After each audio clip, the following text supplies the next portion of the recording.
O sun, toward which the earth's uneven face turns ever round, strong emperor of day, to thee I bring my tribute of large praise, and yet not I, but that which in me is, the life in life, conscience, suggester, muse.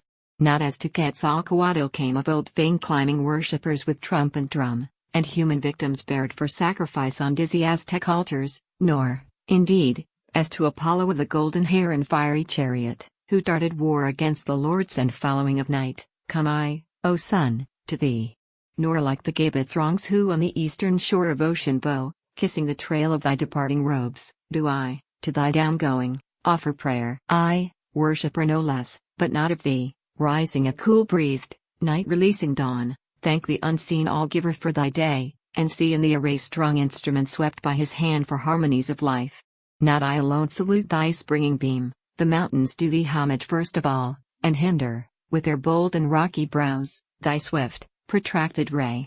Thou callest up the blooming new from out the withered old, and givest consciousness to soulless things. Thou sendest forth the lightning-arrowed cloud, and the coy breeze, a wordless whisperer, doth interchange the breath of man and tree. Thou dost invite the robin from the south, thou whitenest the harvest for our need, thou fillest out the youthful cheeks of fruit with sappy wholesomeness, and dost, at last, print one broad sunset on autumnal woods in rubricated letters, making known a sad and sylvan moral of decay.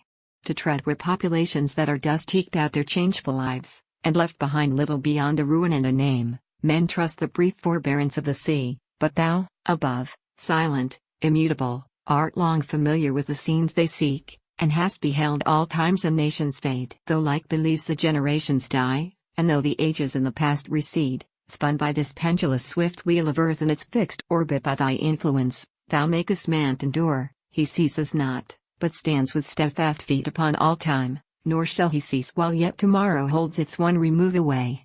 Our yesterdays are like a lonely and a ruined land wherein a breeze of recollection sighs, a fading land to which is no return.